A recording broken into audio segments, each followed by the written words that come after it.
What's going on, guys? So this review is going to be another rip bait review, and it's on the Daiwa DB Minnow SP. A couple cool features that I want to go over. I had some time to fish with it this week, and was very surprised by it. So let's check it out. All right, guys. So the Daiwa DB Minnow SP. It comes in two different sizes.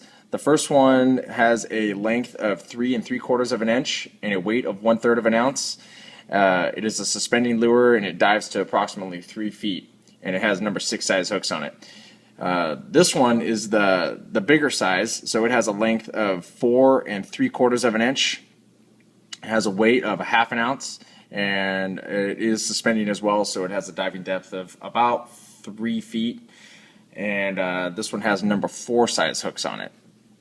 So the thing that I was surprised about this bait, most suspending baits that you're going to find out there, I won't say most, but some suspending baits that you're going to find out there claim to be suspending baits but aren't really suspending at all. They're kind of a slow float. And for me to find a bait that is a true suspending bait, unless you want it to float, but when you want it to suspend and it claims to be a suspending bait, you want it to be still in the water. You don't want it to be a slow floating bait.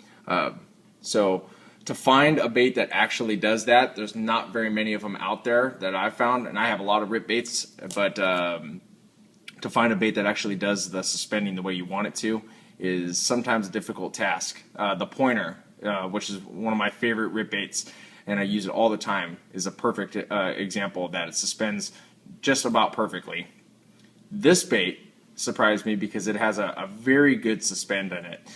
When you dive it underwater and it gets to its desired depth, it stays there. I mean, I let it sit there for 30 seconds, and I waited for it to come to the top, and it didn't. It may have come up just a tiny bit, but it didn't come up really at all. So very, very cool. You look at this bait; it has a weight transfer system in it. These could be tungsten balls in here. I don't know, but you can see that it's got 2 weights up here. Let me focus on that. You've got 2 stationary weights here, and then you've got 2 weight transfer weights here that fall to the back when you're getting ready to cast, and then when you dive down, they fall to the front. Now this bait sits nose down perfect every time in the water too. So, and with a rip bait, like I've told you guys in the past, that's what you want. You want it to have that nose down effect in the water. You don't want it to be like this. You want it to be like this in the water, when it's especially when it's suspending and just staying still in the water. You want it to be nose down. For whatever reason, that's what the fish want, and so that's what we want. And this bait does that perfectly. For me, I put rip baits into, generally I put them into 2 classes. Baits that I like to rip, which is just more of like a steady pull, and then baits that I like to jerk, which is more of like a twitch, twitch, twitch, stop, twitch, twitch, stop, twitch, twitch, that sort of thing. I would put this bait into that twitch, twitch variety, just because I found the bait doesn't have an exceptional roll on it. I mean, it's got a good tail kick when it's going through the water, but it doesn't have a lot of a roll like this. And you can see when it's rolling, you can see that color flash when it's rolling in the water. So it has a really cool effect in the water when rip baits roll like that. But be that as it is, I felt like this wasn't the best for rolling, but what it lacks in rolling for me, it makes up completely in its darting effect, or its twitch, back and forth, walk the dog underwater effect.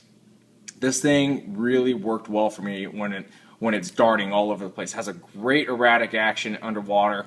Like I said to you guys, I was completely surprised by it, because this rip bait is not very expensive, but it has great components on it. It's got good hooks. You've got 3-dimensional holographic eyes on it. It seems to be made really well. It has a good scale pattern on it and raised gill plates on it. Take a look at the lip over here. Very narrow lip on it, but it's fairly thick.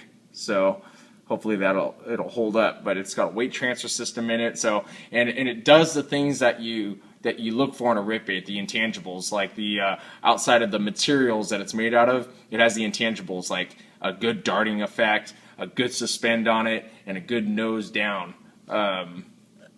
suspend on it. So like I said, surprised. I was surprised. Some of you guys might not be surprised by it just because you've probably used them in the past and been very satisfied with them. I've never used them before, and I was pleasantly surprised by it.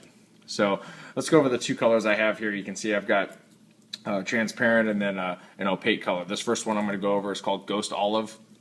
Looks like an IU color to me. Just want to make sure that that's, yeah, it's Ghost Olive. So, and it looks like an IU. It has a dark brown, kind of an olive back on it, and then a chartreuse corner here.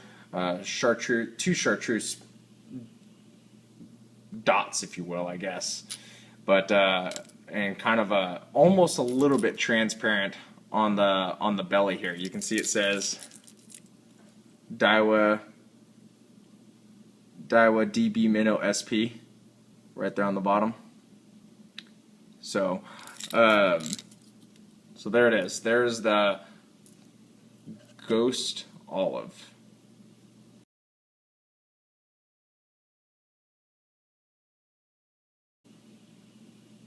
Next one I'm going to show you is called Translucent Minnow.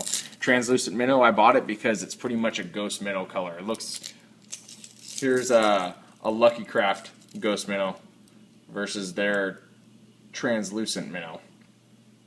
So you can see the backs are very, very similar in that they have that olive back, and then this one has just a brown, kind of like a bronze head on it.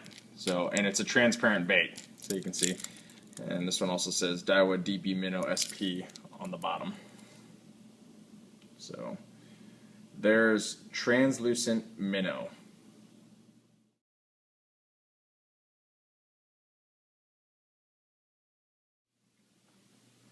Okay guys, so there's Translucent Minnow. Before I forget to do the measurement, show you guys my measurement here. This bait has a length on the body itself of about 4¼ inches, and then when you add the rings it's about 4½ inches, and then when you add the bill it's about 4 5/8 of an inch approximately. So it's the middle of the road size. I usually like the baits that are in the 4 to 4½ inch size. It's not the 120 size, which is a great big size, and it's not the 80 size, which is a really small kind of specialty size. It's that 100 size, and I use pointer 100s all the time, so that just seems to be like the go-to bait for me. So I was pleasantly surprised by this. Check them out if you guys haven't already. Some of you guys might already know about these baits. Like I said, it's very aggressively priced at like $7.5, $8, and I was really impressed by it, to be honest with you guys. I didn't expect a whole lot out of a $7 bait, but I was, like I said, I was pleasantly surprised by it. If you guys liked the video, hit the like button over here in the corner. Really appreciate that. And if you guys have any questions or comments or anything like that, leave them below. On a side note, I want you guys to go and check out my buddy Tackle Junkie 81. I'll leave his name right here on the bottom so you guys can check it out, and I'll also put it down below in the description of the video. Go check out his contest video. He's got a contest going on. He's giving away some cool stuff, and he's got a pretty cool channel. If you guys haven't already heard of him, go check him out, please. I think that he's got some cool stuff going on over there, and subscribe to him if you can. And thanks a lot for watching, you guys. I really appreciate that, and we'll talk to you guys next time. Thanks.